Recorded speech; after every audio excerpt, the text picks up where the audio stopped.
오늘 우리에게 주시는 하나님의 말씀은요, 사도행전 4장 1절부터 12절까지의 말씀 보도록 하겠습니다.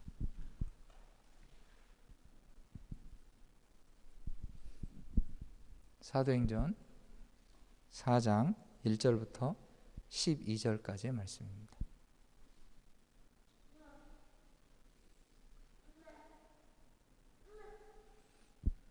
한 절씩 교독하도록 하겠습니다. 사도들이 백성에게 말할 때에 제사장들과 성전 맡은 자와 사두개인들이 이르러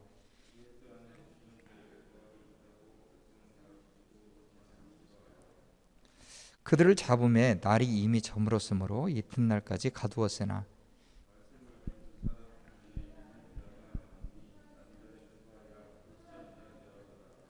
이튿날 관리들과 장로들과 서기관들이 예루살렘에 모였는데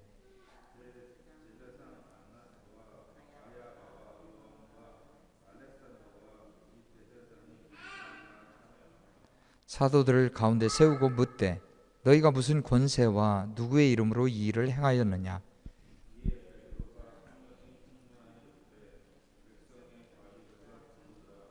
만일 병자에게 행한 착한 일에 대하여 이 사람이 어떻게 구원을 받았느냐고 오늘 우리에게 질문한다면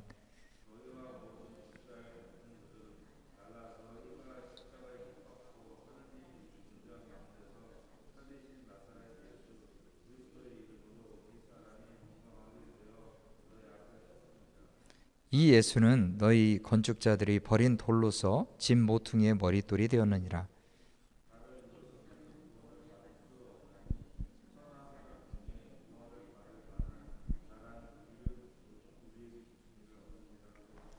아멘.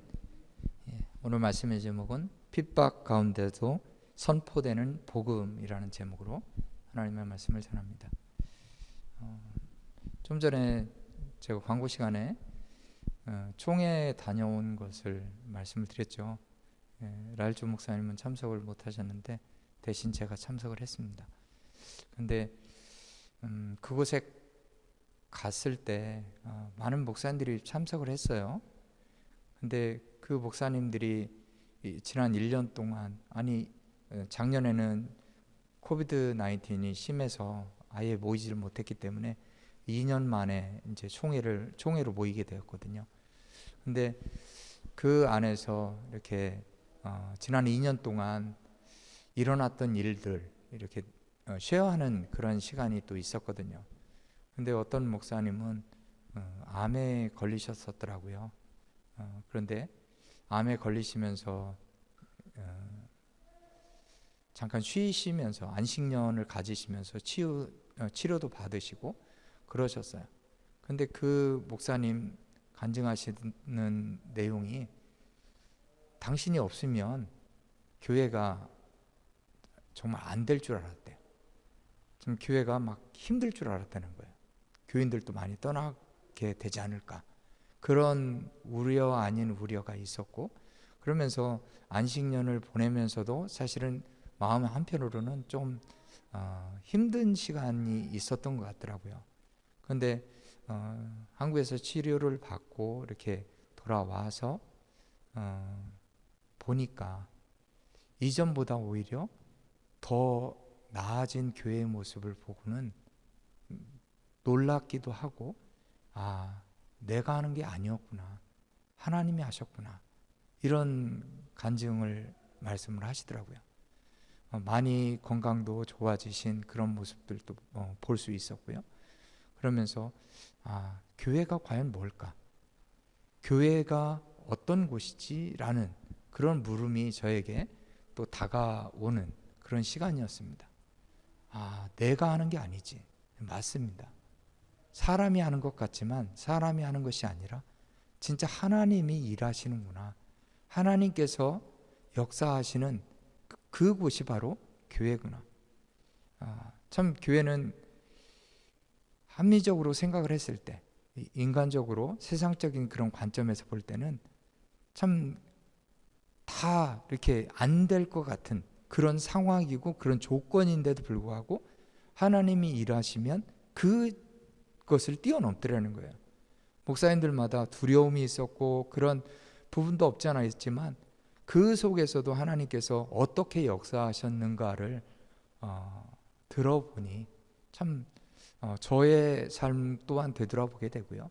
우리 모든 성도님들이 사실은 동일한 그런 마음이 아닐까 싶습니다. 오늘 말씀의 제목이 핍박 가운데도 선포되는 복음이라는 제목이잖아요. 베드로와 요한이 등장을 하고 그들은 3장에서 사실은 좋은 일 했잖아요. 나면석 한 번도 걷지 못했던 그 영혼을 예수의 이름으로 일으켜 세우는, 치유하는 그러한 일을 했었습니다. 그 일을 하고 나서 많은 사람들로부터 칭송을 받으려는 그런 찰나, 주목받으려는 그런 순간에 그들이 고백했던 것은 우리가 한 것이 아닙니다. 하나님이 하셨습니다. 우리가 이 사람을 고친 것 같지만 우리가 고친 것이 아니라 정말로 예수 그리스도의 이름으로 하나님께서 이 영혼을 치유하셨습니다. 그렇게 백성들에게 설교를 하면서 메시지가 선포되는 그 가운데 종교인들이 4장에 보면 등장을 하고 그 종교인들로 인해서 핍박을 당하게 되는 베드로와 요한이 등장하게 되는 것이죠. 오늘 본문 1절과 2절을 한 번 더 보면요. 사도들이 백성에게 말할 때에 제사장들과 성전 맡은 자와 사두개인들이 이르러 예수 안에 죽은 자의 부활이 있다고 백성을 가르치고 전함을 싫어하여. 부활을 전하는데 싫어했던 사람들이 등장을 하는 것이죠. 종교인, 종교 지도자들, 특별히 사두개인들이 더 등장을 하는 것을 봅니다. 4장에는 교회를 향한 외적인 핍박이 있습니다. 대제사장과 사도들이 전하는 예수 안에 죽은 자의 부활이 있다는 것을 매우 싫어했습니다.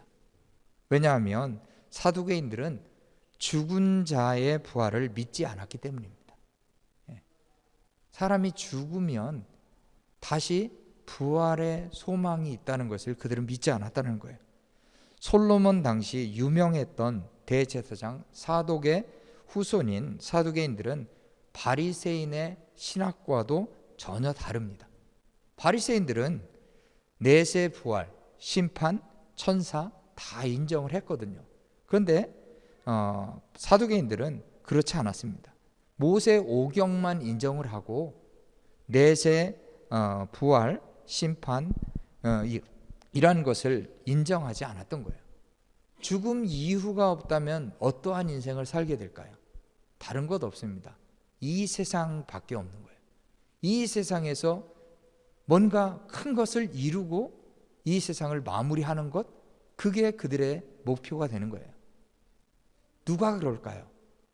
바로 이 세상이 마무리되면 참 우리에게 영원한 구원이 있다라고, 부활의 소망이 있다라고 이야기를 하는 그러한 그리스도인들을 핍박하고 멀리하는 그러한 사람들이 있지 않습니까? 그것을 부활의 소망을 인정하지 않는 사람들이 이 사두개인뿐만 아니라 이 세상에는 너무나 많이 있다라는 거예요.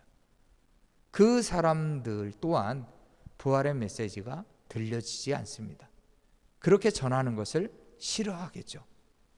그래서 이 세상에서 뭔가 이루려고 하고 뭔가 이루어야만 하고 그렇기 때문에 이 세상에서 열심히 산다라고 그렇게 이야기들을 하는 것입니다. 그런데 죽음 이후가 끝이라고 믿고 있었던 그들의 위치가 어떠한 위치일까요?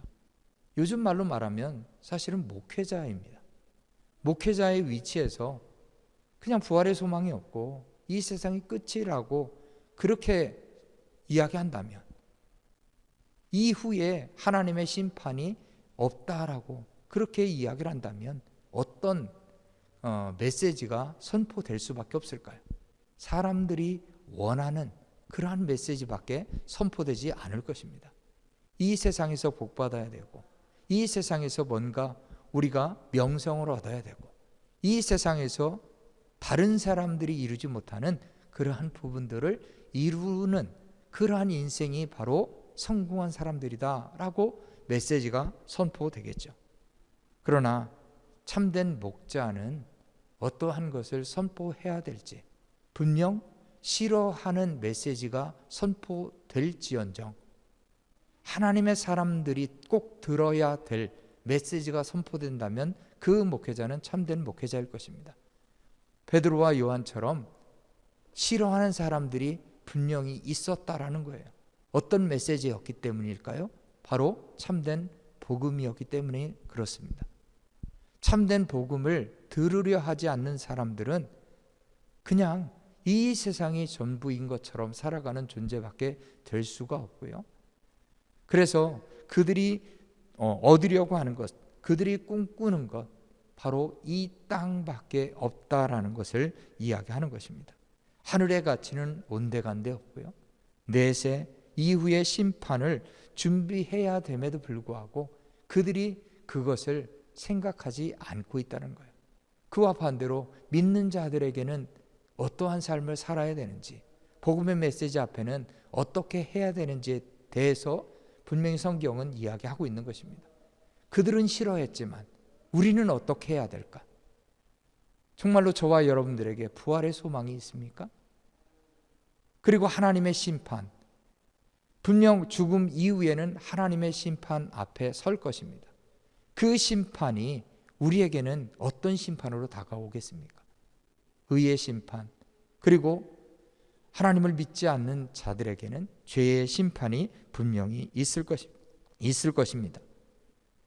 정말로 사두개인들이 이야기했던 것, 그 종교 지도자들이 싫어했던 그 부분들을 통해서 우리가 다시 한번 깨달아야 되는 것, 세상 사람들이 듣고 싶어하는 그러한 말들, 복음을 전한다고 하면서 그들이 원하는 것, 예수 믿으면 잘 될 거야, 예수 믿으면 건강하대, 예수 믿으면 자녀들도 축복받을 거야, 이런 식으로 그들을 전도한다라고 이야기한다면 그들은 처음에 교회에 와서 정말로 전혀 새로운 그러한 메시지를 접하기보다는 어떻게 하면 복받을 수 있을까? 이 땅에서 어떻게 하면 잘 될 수 있을까? 이런 메시지를 듣기를 원할 것이라는 것이죠. 그러나 우리가 참된 메시지를 지금 참된 복음 안에서 살아가는 우리가 되어야만 그들에게도 참된 복음의 메시지가 사실은 선포될 수 있는 것이거든요. 그들이 때로는 다 원하지 않는다 해도, 그러나 하나님께서 예배해 놓으신 그러한 영혼들은 그 복음의 메시지 앞에 순복하게 될 것입니다. 그들의 영혼이 자신들의 죄를 돌이키게 되고, 진정한 구원이 무엇인가, 진정한 복이 무엇인가, 이 부분 앞에 돌이키는 그러한 역사가 일어나게 될 줄 믿습니다. 그들이 복음 전도자들, 특히 사도들 베드로와 요한을 핍박했던 이유가 있습니다. 그렇게 그들이 듣고 싶어했던 복음의 메시지가 그들이 듣고 싶었던 메시지가 아닌 다른 것을 추구하게끔 만드는 그러한 진정한 메시지 앞에 그들이 싫어했고 그들이 원하는 메시지를 들려달라고 그렇게 하는 것이죠. 우리가 람 목사님을 통해서 요한계시록을 지금 쭉 살펴봤고 22장 마지막 장을 살펴보고는 가운데 있지 않습니까? 그런데 요한계시록 11장에 보면 두 증인이 나옵니다. 두 증인이 핍박받는 그 내용이 11장 10절에 보면 나오거든요. 거기에 어떻게 표현되어 있냐면, 이 두 선지자가 땅에 사는 자들을 괴롭게 한 고로 땅에 사는 자들이 그들의 죽음을 즐거워하고 기뻐하여 서로 예물을 보내리라 하더라. 땅에 있는 사람들이 두 증인 때문에 괴롭힘을 당하여 두 증인을 죽였다고 하는 것이죠. 두 증인이 왜 그렇게 밉고 싫었을까요? 두 증인이 전하는 메시지가 싫었던 거예요. 그 사람들보다도 메시지가 싫었던 거예요. 자기들이 듣고 싶었던 메시지가 아니었기 때문이라는 것이죠. 괴롭게 하는 이유도 여러 가지예요. 그래서 이 요한계시록 11장의 두 증인이 그렇게 고통을 받고 죽음을 맞이하는 것처럼 사도 베드로와 요한 또한 그들에게 종교 지도자들 앞에 그들이 원하는 복음의 메시지가 아닌 참된 복음의 메시지 앞에 그들이 그를 싫어했고 미워했고 그러한 일들이 있었다라는 것입니다. 진짜 복음을 전하면 사실 땅이 전부인 자들은 괴롭게 되어 있습니다. 그들을 싫어하게 됩니다. 그래서 부활 신앙으로 산다는 것은 결코 우리가 죽고 난 다음에 분명한 것은 부활의 소망이 있다는 것, 그리고 이 땅이 전부가 아니라는 것, 하늘의 소망 가운데 살아가야 되는 그러한 삶이라는 사실, 그리고 하나님의 심판의 날을 준비하면서 사는 그리스도인이 되어야 된다는 사실을 우리가 또 말씀을 통해서 접하게 되는 것입니다. 고린도후서 5장 10절에 보면 이는 우리가 다 반드시 그리스도의 심판대 앞에 나타나게 되어 각각 선악간에 그 몸으로 행하는 것을 따라 받으려 함이라. 사실 주님이 언제 오실지는 모르죠. 항상 우리가 기억해야 되는 것은 지금이 말세구나. 말세가 참 주님이 언제 재림하실지 모르지만 이후에 우리가 하나님 앞에 서는 그 날이 분명히 있다라는 것 기억하고 항상 깨어서 신앙생활하는 저와 여러분들의 삶이 되기를 주님의 이름으로 축원합니다. 3절과 4절을 살펴보면요, 3절과 4절 읽어보도록 하겠습니다. 그들을 잡음에 날이 이미 저물었으므로 이튿날까지 가두었으나 말씀을 들은 사람 중에 믿는 자가 많으니 남자의 수가 약 5천이나 되었더라. 베드로와 요한은 안진뱅이를 고쳤던 일 때문에 감옥에 잡히게 되죠. 그런데 예루살렘 교회는 베드로와 요한이 투옥된 일과 관계없이 남자만 5천 명의 부흥이 있었습니다. 베드로와 요한이 갇혔는데도 교회는 부흥하더라입니다. 베드로와 요한의 사역도 사실은 중요하죠. 이 두 사람 때문에 부흥된 것이 아니라는 사실입니다. 사도들은 잡혔는데 하나님의 일은 이루어지고 있었습니다. 그들 때문에 그런 일들이 일어났다라고 성경은 이야기하고 싶은 것이 아니에요. 그들이 분명 했던 것이 있습니다. 무엇을 했습니까? 4절에 보면 말씀을 들은 사람 중에, 그들이 했던 것은 말씀을 전했다라는 거예요. 말씀을 전하는 일을 분명히 사도 베드로와 요한이 했다라는 것이죠. 그래서 말씀을 들었다라는 것입니다. 들은 사람 중. 그러나 그 전에 이미 베드로와 요한은 감옥에 갇히게 된 거예요. 붙잡힌 상황 속에 있었고 계속해서 말씀을 전하는 상황이 아니었다라는 거예요. 그런데 그 이후에 어떤 일들이 일어난다는 것입니까? 바로 생명의 말씀이 일하더라는 것이죠. 생명의 말씀이 역사하더라는 거예요. 말씀을 들었던 사람들 안에서 역사가 일어나는 거예요. 그 말씀 앞에 그들이 무엇을 고백하게 됩니까? 하나님을 믿는 역사가 무엇으로, 말씀을 들으면 어떻게 반응하게 됩니까? 바로 그들에게 참된 회개가 일어나는 것이죠. 자신들이 죄인이었다는 사실을 고백하게 되고 우리에게 필요한 분이 바로 하나님이었음을 고백하는 그러한 인생으로 바뀌게 되었다는 거예요.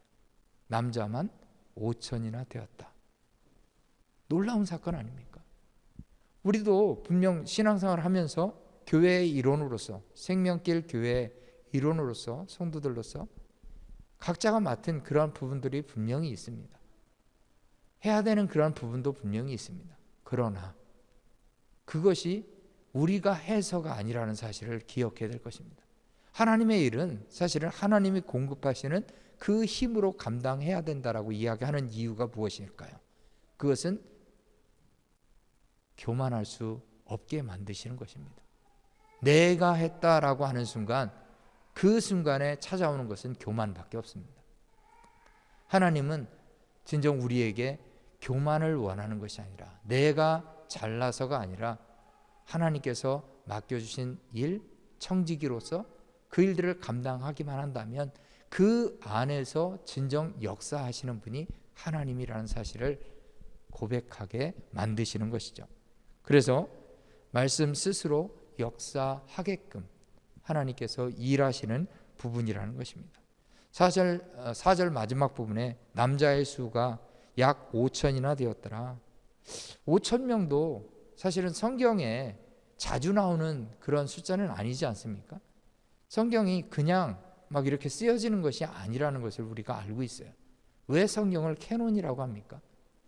정경, 바꿀 수 없는 그러한 내용, 이것을 성경이라고 하는데, 이 성경에 5천이라는 숫자가 우리도 알 수 있는 그런 본문이 있지 않습니까?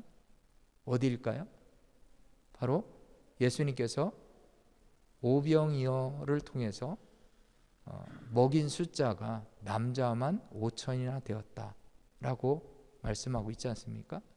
거기에서도 5천이라는 숫자가 등장하는데, 사도행전을 성령의 감동을 받아서 기록한 누가는 5천이라는 숫자에 의미를 부여한 것 같습니다.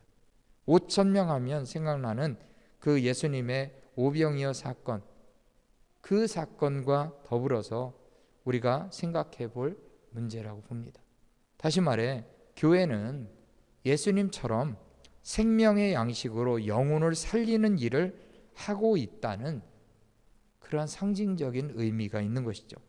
베드로가 안진뱅이를 고치고 난 후 솔로몬 행각에서 설교하자 5천 명이 회심하였다는 거예요. 예수님이 오병이어를 통해 5천 명을 살리신 것처럼 교회도 예수님과 똑같이 사람들을 살려내는, 영혼들을 살려내는 그 일을 해야 됨을 말씀해 주고 있는 것이죠. 누가는 이것을 의도하고 썼을 것입니다. 성령을 통해서 교회가 예수님이 하셨던 영혼을 살려내실 일을 하고 있다는 것을 말씀하고 있는 것이죠. 저와 여러분들에게도 분명히 주어져 있는 그러한 환경들이 있을 것입니다. 그 속에서도 각자가 할 수 있는 일, 해야 되는 일 중에 하나님께서 은혜를 부어주셨던 것, 그리고 하나님께서 감당할 수 있는 그러한 영역 내에서 우리가 영혼을 어떻게 살릴 수 있을까? 우리가 그것 앞에 순종하며 나아간다면 우리의 생각도 달라질 거예요. 그리고 만나는 사람들과 어떤 대화를 해야 될 것인지도 달라질 것입니다. 그리고 우리가 물질을 많이 갖건 적게 갖건 그게 문제가 아니라 우리가 가지고 있는 것, 그것을 통해서 어떻게 그들과 나눌 수 있는지, 그들과 나누면서도 내가 자랑되어지는 그러한 것이 아니라 진정 그것을 통해서 하나님의 사랑이 나누어지고 하나님께서 우리에게 어떻게 일하시는 것인가를 보여줄 수 있는 그러한 인생이라면 그것을 통해서 하나님은 분명히 일하실 것입니다.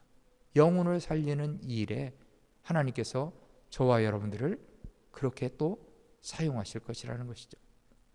그래서 우리들이 열심을 내야 될 그 부분이 무엇인가를 놓치지 않는다면 우리는 진짜 하나님께서 원하는 그 인생을 살아가는 그러한 삶이 될 줄 믿습니다. 5절부터 7절을 한번 볼게요. 5절부터 7절입니다. 이튿날 관리들과 장로들과 서기관들이 예루살렘에 모였는데 대제사장 안나스와 가야바와 요한과 알렉산더와 및 대제사장의 문중이 다 참여하여 사도들을 가운데 세우고 묻되 너희가 무슨 권세와 누구의 이름으로 이 일을 행하였느냐. 종교 지도자들은 베드로와 요한을 신문하는 중이에요. 무슨 권세와 누구의 이름으로 이 일을 행하였느냐. 그들이 다 모였대요. 베드로와 요한을 둘러싸서 그렇게 신문을 하는데 무슨 권세와 누구의 이름으로 이 일을 행했느냐. 참 그들은 이미 알고 있었을 거예요. 다른 이유가 없는데도 불구하고 또 묻는 거예요. 예수님께도 그런 질문을 했지 않습니까? 무엇을 힘입어 이런 일들을 하느냐. 예수님이 하셨던 그 여정과 너무나도 흡사한 내용들이 사도행전에는 계속해서 기록이 되어지는 것을 봐요. 그러면서 예수님께서 맡기신 그 일들, 그 사명, 그것을 통해서 사도들에게 맡기셨던 그러한 부분들을 통해서 예수님이 하셨던 그 일들을 사도들을 통해서 하게 하시고, 사도들을 통해서 하셨던 그러한 부분들은 또 교회 성도들을 통해서 하게 하시더라는 거예요.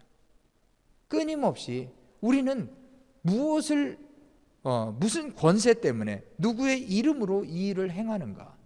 사도 베드로와 요한도 분명히 그렇죠. 자신들이 고백하는 이름, 예수 그리스도밖에 없는 거잖아요. 그 이름을 힘입어서 그 일들을 행하는 것이고, 또한 저희들 또한 다른 이름을 댈 그러한 사람이 없지 않습니까?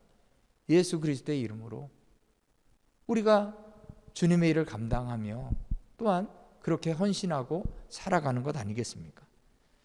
베드로가 그런 질문을 받고 8절에 보면, 이에 베드로가 성령이 충만하여 이르되, 성령이 충만해진 그 베드로의 모습을 여기에 누가가 기록하고 있다는 거예요.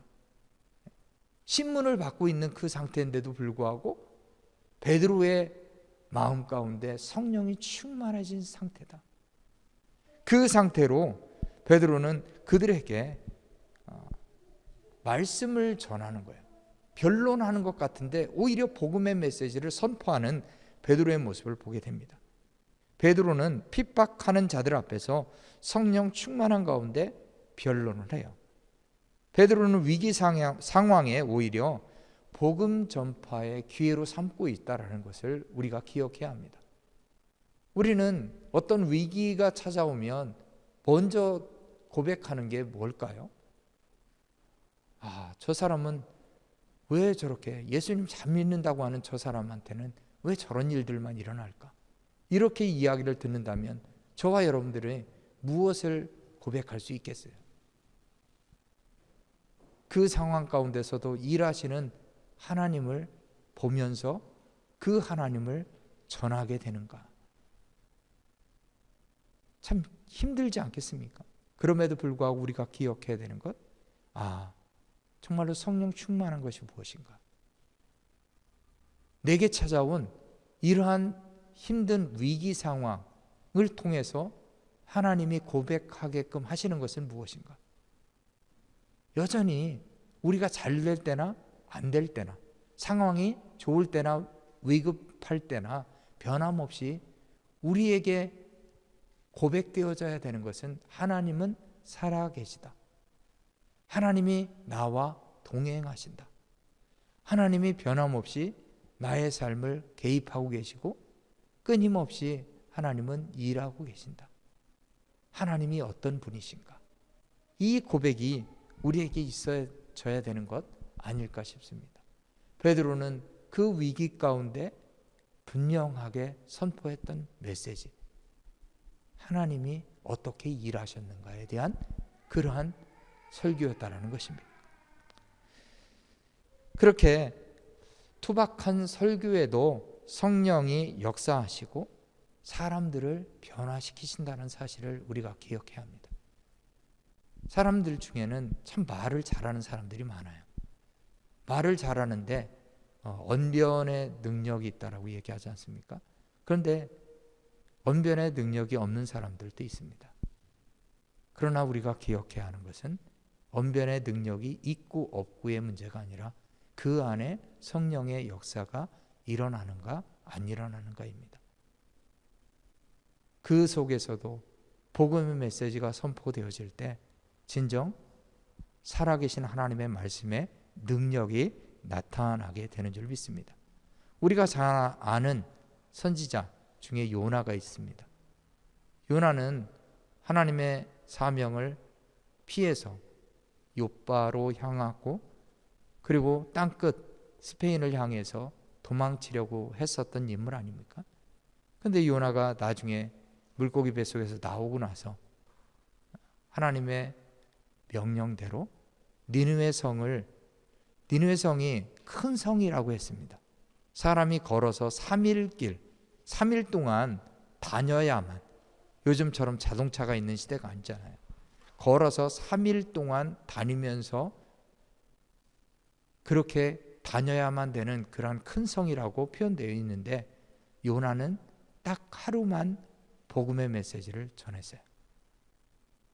그런데 놀라운 사실은 그 하루 길 동안 걸었음에도 불구하고 나중에 어떤 일이 일어납니까? 니느웨 성 사람들이 모두가 다 회개하는 역사가 일어났다는 거예요. 요나는 그걸 원하지 않았는데도 하나님의 말씀이기 때문에 선포하라고 하니까 선포했는데, 그가 마음 한편에는 저 사람들이 회개하면 안 됩니다, 회개하면 안 됩니다 그랬을 거예요. 그러나 그가 회개하라고 외치고 다녔어요. 3일 동안 해야 되는데 하루만 하고 말았음에도 불구하고 그 안에서 역사가 일어나더라는 거예요. 하나님의 역사는 우리가 원하는 대로가 아니라 하나님이 원하는, 하나님이 뜻하시는 대로 이루어진다라는 거예요. 일어난다라는 것이죠. 그래서 저와 여러분들의 삶도 사실은 동일해요. 변함없거든요. 하나님 앞에서 살아가는 것은 변함없이 내가 원하는 인생이 아니라 진정 하나님이 원하는 인생을 살아가야 되는 그러한 삶이다 라고 말씀해 주고 있는 것이죠. 8절부터 다시 한번 보도록 하겠습니다. 8절부터 12절까지 보면요, 이에 베드로가 성령이 충만하여 이르되 백성의 관리들과 장로들아, 만일 병자에게 행한 착한 일에 대하여 이 사람이 어떻게 구원을 받았느냐고 오늘 우리에게 질문한다면 너희와 모든 이스라엘 백성들은 알라. 너희가 십자가에 못 박고 하나님이 죽은 자 가운데서 살리신 나사렛 예수 그리스도의 이름으로 이 사람이 건강하게 되어 너희 앞에 섰느니라. 이 예수는 너희 건축자들의 버린 돌로서 집 모퉁이의 머릿돌이 되었느니라. 다른 이로서는 구원을 받을 수 없나니 천하 사람 중에 구원을 받을 만한 다른 이름을 우리에게 주신 일이 없음이라 하였더라. 베드로는 변론을 이렇게 설교의 메시지로 하고 있습니다. 베드로의 설교는 아주 간단했습니다. 너희가 십자가에 못 박고 하나님이 죽은 자 가운데서 살리신 나사렛 예수 그리스도의 이름으로 이 사람이 건강하게 되어 너희 앞에 섰느니라. 그리고 이 예수는 너희 건축자들이 버린 돌로서 집 모퉁이의 머리들이 되었다는 시편 118편 22절 23절 말씀을 인용하고 있다는 거예요. 베드로의 직업이 무엇이었습니까? 어부였죠. 그들이 생각할 때는 어떻게 베드로를 평가했냐면 13절에 보면 이렇게 표현하고 있어요. 그들이 베드로와 요한이 담대하게 말함을 보고 그들을 본래 학문 없는 범인으로 알았다가 이상히 여기며, 학문이 없는 그러한 범인으로 알았대요. 별 대수롭지 않은 그런 사람으로 알았었는데 베드로가 이렇게 선포하는 그 메시지가 어떤 식으로 다가왔을까? 참으로 놀랍게 그들에게는 다가왔을 거예요. 베드로의 설교는 성령이 충만한 상태에서 한 메시지였던 것이죠. 그리고 베드로가 구약을 인용한 것을 보면 그는 구약을 많이 알고 있었다는 것을 의미합니다. 베드로가 무식한 어부였다는 그러한 편견을 깨게 만드는 그러한 부분인 것이죠. 때로는 우리가 많이 배우고 못 배우고의 문제가 아니라 하나님 앞에서 쓰임받는 그러한 부분들을 보면 하나님이 일하시면 이렇게 어부 또한 쓰임을 받을 수 있구나. 하나님이 일하시면 저와 여러분들 또한 하나님 앞에 어떠한 영역에서건 쓰임받을 수 있는 그러한 길들이 있다라는 것을 보여주고 있는 것이죠. 잘하고 못하고의 문제가 아니라는 것을 이야기하는 것입니다. 하나님이 우리 안에서 일하시는 부분들을 보여주느냐 보여주지 못하느냐, 이 부분은 아주 크다라는 것이죠. 그리고 이어지는 내용은 다른 이로서는 구원을 얻을 수 없나니 천하 인간의 구원을 얻을 만한 이름을 준 적이 없느니라 이렇게 선포하는 거예요. 우리에게도 이런 확신이 있어야 되지 않을까 싶습니다. 요즘은 종교 통합을 외치는 그러한 사람들이 많지 않습니까? 기독교만 구원이 있냐?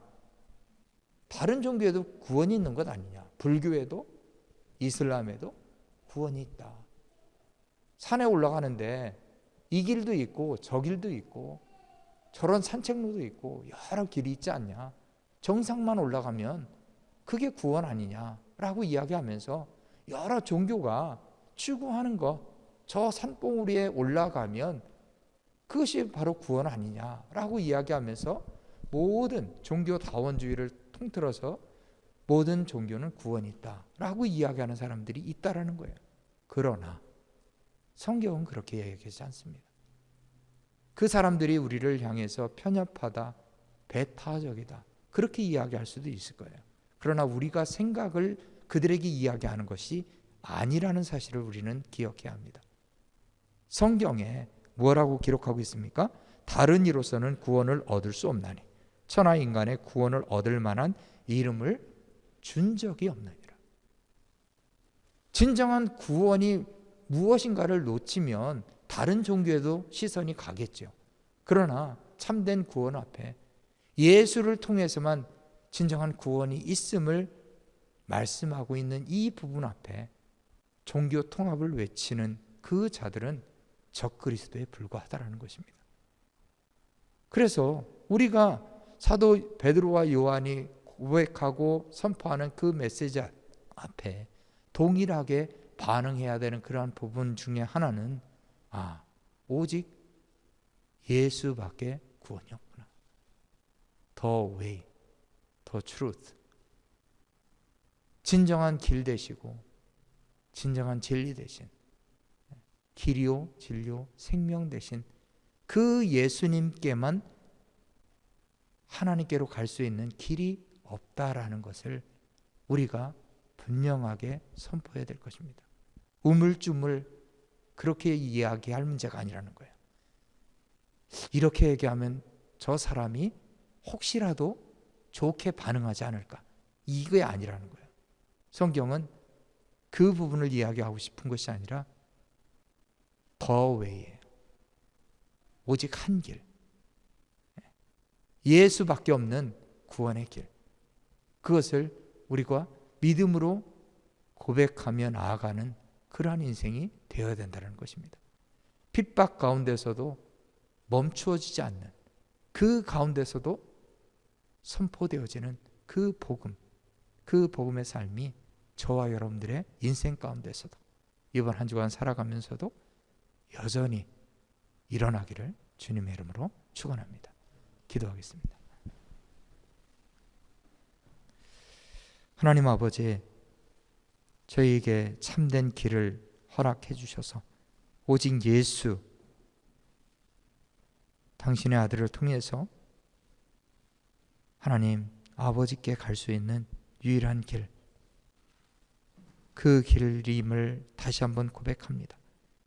저희들을 구원하셔서 하나님의 자녀로 삼으시고 믿음의 여정을 살아나게 하셨사오니 이번 한 주간 살아가면서도 변함없이 만나는 영혼들에게 어떠한 상황, 그것이 중요한 것이 아니라 그 상황 속에서도 멈추지 않고 복음을 전할 수 있는 저희들의 삶이 될 수 있도록 축복해 주옵소서. 모든 것 감사드리며 예수님의 이름으로 기도했습니다. 아멘. 이제는 우리 주 예수 그리스도의 은혜와 하나님 아버지의 무한하신 사랑하심과 성령님의 교통하심이 이 시간 하나님 앞에